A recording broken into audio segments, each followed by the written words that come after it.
दोस्तों, आज हम आपको भारतीय इतिहास के स्रोतों के बारे में जानकारी देंगे। भारतीय इतिहास के विभिन्न स्रोतों में से आज हम आपको पुरातात्विक स्रोतों के बारे में जानकारी देंगे। तो शुरू करते हैं। Hi students, welcome to my online classes. आज हम चर्चा करने जाएंगे भाग 8 की, जो कि हमारे अध्याय फर्स्ट, जो आपका पहला अध्याय था भारत का वैभवपूर्ण अतीत, वही हमारा अभी आगे चल रहा है। भारत का वैभवपूर्ण अतीत और भारतीय इतिहास को जानने के स्रोत, जो हमने पहला बिंदु यहाँ पर शुरू किया था। भारतीय स्रोत को जो यानी कि भारतीय इतिहास है, उसको जानने के जो स्रोत है उनको अपने दो भागों में बांटा। एक था हमारा साहित्यिक स्रोत और एक था हमारा पुरातात्विक स्रोत, आर्कोलॉजी, एंड सेकंड था आपका literary sources. The first topic literary sources is the complete and second part archaeology sources is the start today class part 8, भाग आपका 8वां है। उसके अंदर हम शुरुआत करने जा रहे हैं पुरातात्विक स्रोत की। जिस प्रकार से हमने देखा कि हमारे भारतीय इतिहास की जानकारी है वो साहित्यिक स्रोतों के अंतर्गत काफी मिलती है, उसी प्रकार से जो पुरातात्विक स्रोत है इससे भी हमको भारतीय इतिहास की काफी जानकारी मिलती है।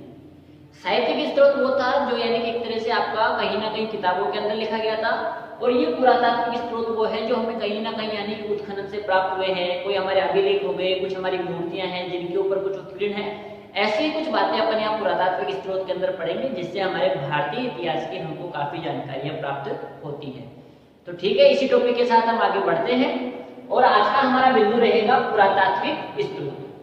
सबसे पहले हम देखेंगे पुरातत्व होता क्या है, पुरातात्विक स्रोत अपन किसे कहेंगे। तो पुरातत्व का तात्पर्य, पुरातत्व का तात्पर्य अतीत के अवशेषों के माध्यम से, पुरातत्व है उसका तात्पर्य क्या बताया है कि अतीत के अवशेषों के माध्यम से मानव क्रियाकलापों का अध्ययन करना, ही क्या कहलाता है, पुरातत्व कहलाता है। कि पुरातत्व का जो शाब्दिक अर्थ है, पुरातत्व का जो शाब्दिक अर्थ है वो क्या बताया गया है कि पुरातत्व का तात्पर्य अतीत के अवशेषों के माध्यम से।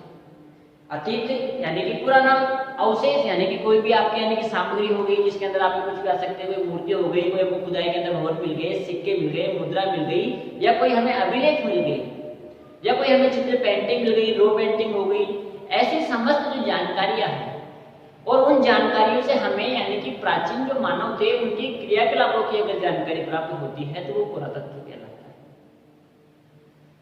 तो इसी के साथ साथ हम कहेंगे कि जो ये पुरातत्व है यानी कि हमको खुदाई के अंदर काफी ऐसे सामान मिला जिससे हमारी जो भारतीय संस्कृति है वो और भी यानी कि पीछे चली गई है। हम ये देखते थे कि हमारा जन्म है, हम यहाँ पृथ्वी के ऊपर रहते हैं, तो बोले कि हमारा जिस दिन जन्म हुआ तभी ही इस पृथ्वी की शुरुआत हुई होगी, ऐसा नहीं है। हमारे से पहले भी यानी कि आपने देखा कि अंग्रेजों का शासन था, उससे पहले मुगलों का शासन था, उससे पहले दिल्ली सल्तनत, उससे पहले और भी बाहरी आक्रमणकारी, जिसके अंतर्गत आपके कभी यूनानी आए तो कभी आपके यूची जातियां आई, तो कभी आपके यहाँ पर अलग अलग यानी कि कुषाण वंश आया, तो कभी कौन कौन से वंश का यहाँ पर शासन हुआ जिसके ऊपर पढ़ेंगे आगे। लेकिन यहाँ अगर अपन बात करें कि उससे भी पहले यानी कि राजा महाराजाओं के शासन से पहले भी यहाँ पर लोग रहा करते थे। हमारी जो मानव संस्कृति है वो उससे भी काफी पहले की है, लेकिन उस वक्त का तो कोई इंसान अभी तक जिंदा है नहीं, तो हमें पता चलेगा कैसे, बताएगा कौन, क्योंकि उस समय आपके लिखा तो जाता नहीं था इतना कि अपन यानी कि जो हमारा इतिहास है उसको, इतिहास को भी अपन दो भागों में बांटते हैं। एक होता है आपका कौन सा, प्रागैतिहासिक, और एक हो गया आपका ऐतिहासिक। ऐतिहासिक और प्रागैतिहासिक, ऐतिहासिक और प्रागैतिहासिक में यानी कि डिफरेंस क्या है पहले अपन वो देखेंगे।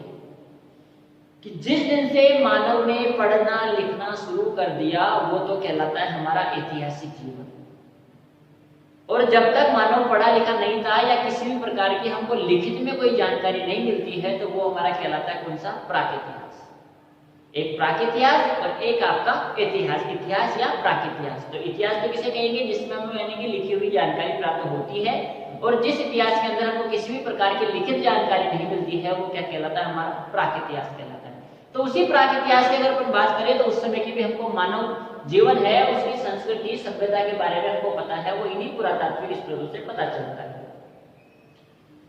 तो हड़प्पा मोहनजोदड़ो के उत्खनन से भारतीय सभ्यता व संस्कृति का जो प्रारंभ है, कि जो हड़प्पा मोहनजोदड़ो का जब उत्खनन हुआ और खुदाई का कार्य किया गया, कि आपको पता है कि 1921, 1922 दयाराम साहनी, राघव दास बनर्जी जिनके द्वारा हड़प्पा व मोहनजोदड़ो की खुदाई की गई थी, तभी हमको ये पता लगा था कि हाँ यानी कि एक तरह से यहाँ पर भी हमारे भारत में कि यहाँ पर पहले हमसे पहले भी कोई दूसरे लोग यहाँ पर रहते थे, हमारे पूर्वज रहते थे या कोई भी अपन कहे उनको, लेकिन यहाँ पर मानव संस्कृति का विद्वान थी, मानव संस्कृति का यहाँ पर उद्भव हो चुका था।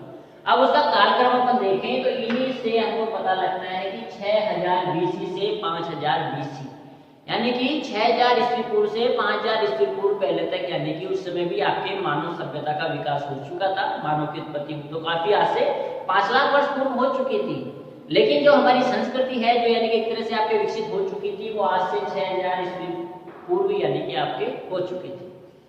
उसी के साथ साथ अपन करेंगे, जैसे कि अपन एक उदाहरण दे सकते हैं, आपका है कलिंग नरेश खारवेल।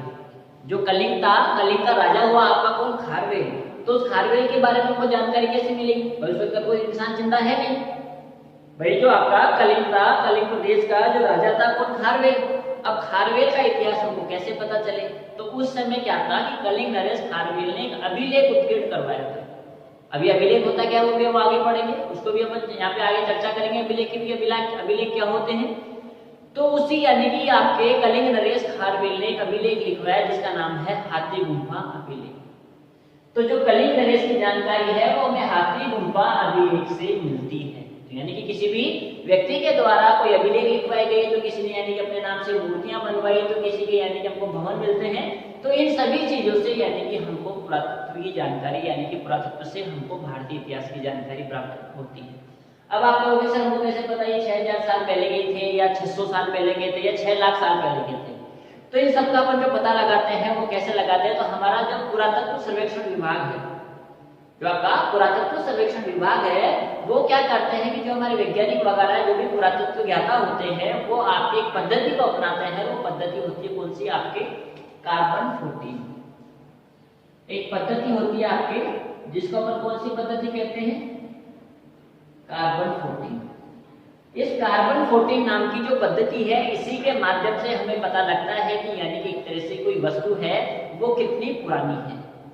कि कई बार होता है ना कि यानी कि कोई आपके इंसान खत्म हो चुका है, उसकी डेड बॉडी काफी दिनों बाद में मिलती है, कभी कहाँ पे खुदाई मिलती है, किसी मकान के अंदर सड़ रही होती है, जब उसका पोस्टमार्टम किया जाता है या कुछ भी किया जाता है तो डॉक्टर्स के द्वारा बताया जाता है कि इस व्यक्ति की मौत आज से यानी कि 6 दिन पहले हो गई थी, आपके 5 दिन पहले हो गई थी, 48 घंटे पहले हो गई थी। तो वो सब पता कैसे लगता है? तो वो सब पता लगता है इस कार्बन 14 पद्धति से, कि जो हमारा शरीर है या कोई भी वस्तु है वो जैसे यानी कि आपके हवा चलती है तो हवा के घर्षण से यानी कि आपके कार्बन होता है, वो कार्बन हमारी स्किन के द्वारा हमारे शरीर में जाता है और वो कार्बन है वो हमें बता देता है कि वो कार्बन कितना पुराना था। उसी कार्बन के अनुसार ही हमको इन चीजों की जानकारी प्राप्त होती है।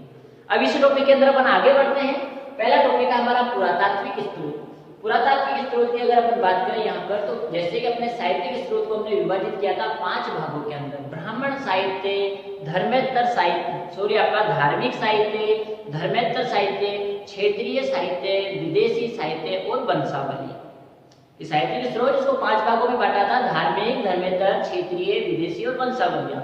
उसी प्रकार हमारा जो पुरातात्विक स्रोत है इनको हम विभाजित करेंगे 6 भागों के अंदर, और उन 6 भागों को हम फिर अगले जो हमारे भाग होंगे उनके अंदर हम विस्तार से उनकी चर्चा करेंगे। क्योंकि यहाँ पर जब क्वेश्चन आते हैं, आपका कंपटीशन होगा, कोई भी कंपटीशन होगा, तो वहाँ पे आपके ऑब्जेक्टिव क्वेश्चन यहीं से बनते हैं, या फिर किसी बोर्ड का क्वेश्चन होगा, या कोई मान लो कि अपन यहाँ पे आरएस मेंस की बात करें, या कोई भी आपके यानी कि यूपीएससी के अगर मेंस के अंदर भी अगर आपके हिस्ट्री से रिलेटेड आपका सब्जेक्ट है हिस्ट्री, और वहाँ पर भी आपको क्वेश्चन आता है तो लेंदी क्वेश्चन आता है, वहाँ पर डायरेक्टली आपसे पूछ लिया जाता है। अभिलेखों के ऊपर आप चर्चा कीजिए। भारतीय पुरातत्व स्रोत है उनसे यानी कि भारतीय इतिहास के अंदर जानकारी मिलती है, किस प्रकार मिलती है, उल्लेख कीजिए, तो आपको ये पूरे बिंदु यहाँ पर बताने होंगे। तो ऐसा नहीं है कि सिर्फ आपके बोर्ड की क्लासेस में, और कंपटीशन के अंतर्गत आपकी ये सब चीजें आपको पढ़नी है। यहाँ तक कि जो ये सिलेबस लेके चल रहा हूँ, ये मत मानना कि सिर्फ आपकी क्लास का या यानी कि सिर्फ बुक का पार्ट है। ये आपकी UPSC, RPSC, first grade, read, आपका राजस्थान पुलिस, कैसा भी आपका एग्जाम हो और कंपटीशन का, जहां पर अगर जीके आती है तो ये सब चीजें आपको वहां पर विस्तार से पढ़नी होगी।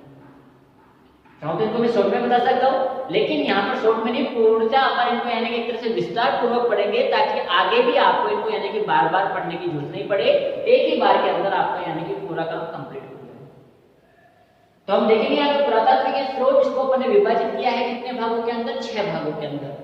पहला भाग है हमारा अभिलेख। सेकंड है सिक्के, मुद्राएं या हम कहेंगे यहाँ पर मुहरें। आपके सिक्के हो गई, मुद्राएं हो गई एवं मुहरें हो गई।